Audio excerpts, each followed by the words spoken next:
Hey everyone, it is Coringian again, and I am back with my update for the Shockwave Totem Astral Projector setup. I have transitioned into quite the glass cannon of a build, however, at the moment, really doesn't do all that incredible single target. To be frank, I've been a little lazy with this build, but I've gotten it to a good place for mapping, and it does feel pretty damn comfortable for what I've been doing, which is some expedition farming, and it's mostly because of the freeze and the off-screen potential. So I wanted to go over what I did for the build and how I scaled the damage, but the playstyle here is very good, and if you wanted a more well-rounded build, I think this is definitely a good option as far as the actual skill and playstyle, but you would definitely have to do defenses differently than I have. Alright, let's go ahead and show you a map here. We got a 31% pack size with some more life, vulnerability. You know, this is a pretty scary map, but really it is just the clear speed, or rather the safety. I wouldn't say the clear speed's all that incredible, but it's definitely pretty good. But it's rather the safety of the clear that makes this feel pretty good.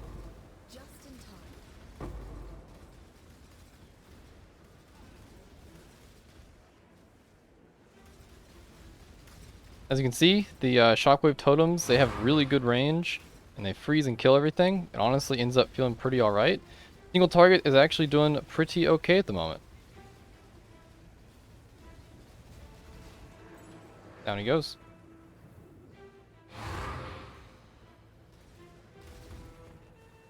Is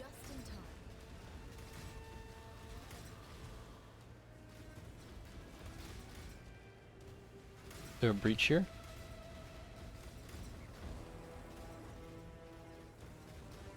That's a fairly quiet breach. I don't have any of the Atlas tree nodes for the breach.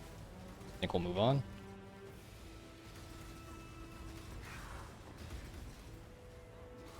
As you can see, I find the playstyle for this very satisfying and rather quick and easy. So I may be reinvestigating this build in future leagues, perhaps even as a starter. While Astral Projector might be expensive, I think you could get started with Shockwave Totem without much issue, without even having Astral Projector. And then once you have the bit of currency that you need to get Astral, you can pop off with some pretty damn nice clear speed. So back to the build, let's go over some of the core aspects of it. We're running Divergent Shockwave Totem, and we're going for full cold convert. Divergent gets us this physical damage converted to cold damage. We then have gloves with another 25, or rather we only really need 20 from it, and then 40% from this cold mastery over here, so we get 100% cold convert. We're then running Hatred, Zealotry, and a bit of Defiance Banner. This is pretty much just token because I could fit it for a bit of our damage scaling. And then we just run some cold pin and some cold pin and some cold pin. And so that's pretty much where all our damage is coming from. We are doing level scaling on the Shockwave Totem, so we're at level 28 here in another Skin of the Lords with Empower and Divergent Shockwave Totem. We're getting level 28 right now with our +1 from the Amulet and +1 from the Wand. Wand is pretty simple. I just want cast speed, spell damage, crit chance, and +1. Right now I'm doing triggering for Assassin Mark and Frostbomb.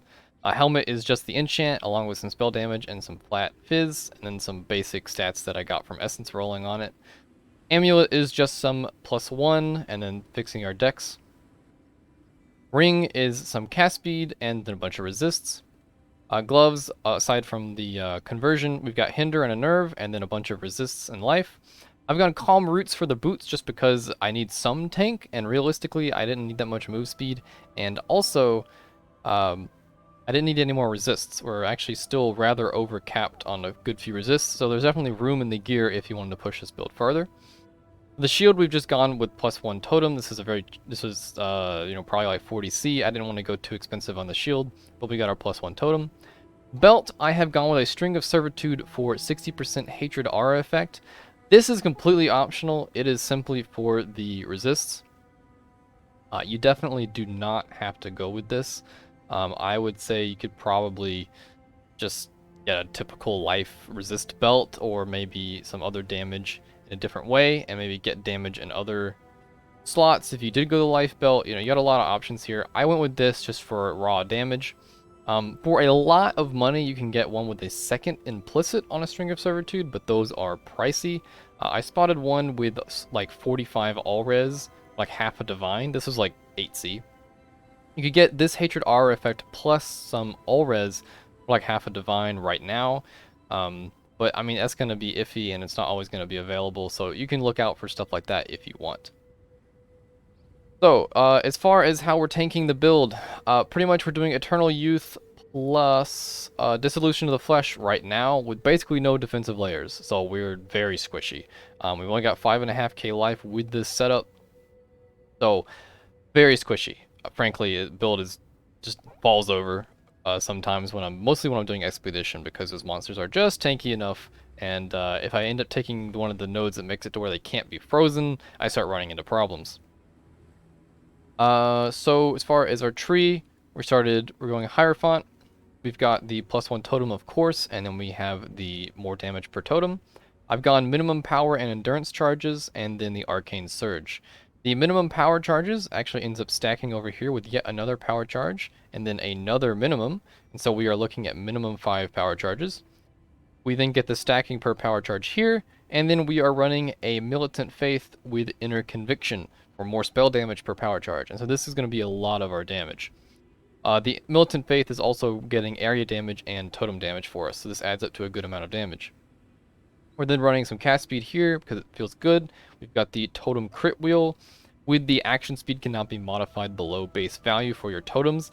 This ended up actually being really good because there appears to be certain modifiers that make it to where totems will get frozen when they hit something, and you know, any chills and stuff like that really hampers the safety of the build more than anything, and that ends up being a real problem.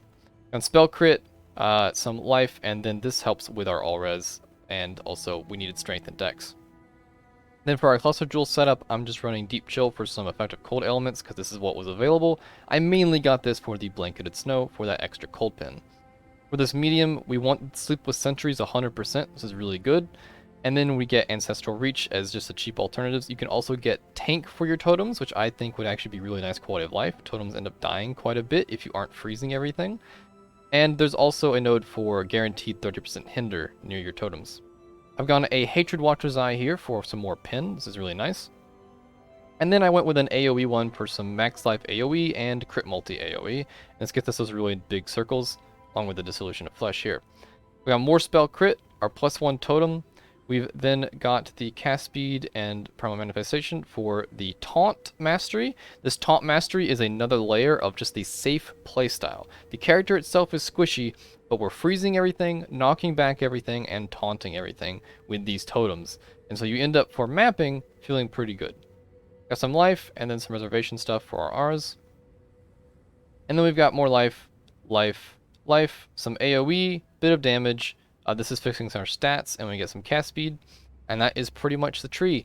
It's pretty basic, definitely squishy. I want to keep reiterating that. This is very squishy. But I've gone with just really all in on the safe playstyle, and it has been working reasonably well. I am most certainly using Cast on Death Portal because we do die, and this saves us quite a bit of time. As you can see though, I do have 50% XP, so, you know, things can work out reasonably. And so far it has been pretty fun.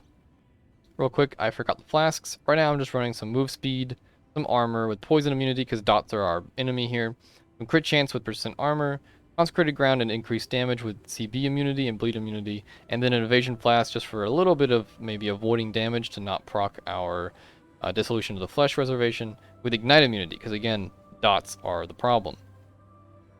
For our main 6-link setup, we are running Cold Pin, Crit Strikes, Empower, multiple totems, and Life Tap. This Life Tap, with the Eternal Youth from Skin of the Lords, fixes any mana problems. So we don't have to worry about having enough mana to cast this totem, which totems typically cost quite a bit. Instead, this 330 life cost is nothing, because we have Eternal Youth. Eternal Youth gives us recharge. Well, the thing is, Dissolution of the Flesh, that recharge simply is a mana. The actual life total here does not matter, it is only what is reserved. So we get to use it essentially for mana. We're looking for our next build. So the next build, looking at Doomfletch Raider. My intention is to see if I can get Doomfletch to perform better than the current LED DPS bows. You can get 1,000 LED DPS bow for trade. for 50C. And that is something that's very hard for Doomfletch to actually compete with, but I'm looking at some tech right now. I'm not sure exactly how I'm going to do it yet, but I believe it is going to end up working out to something pretty powerful. I'm hopeful that I can get Doomfletch to perform, and I think it'll be interesting. So look out for the next video with that character. I'm going to start leveling it either tonight or tomorrow, and hopefully I'll have my initial video on that build in the next few days. If you've enjoyed the video, go ahead and throw down a like and maybe even a subscribe if you really liked it.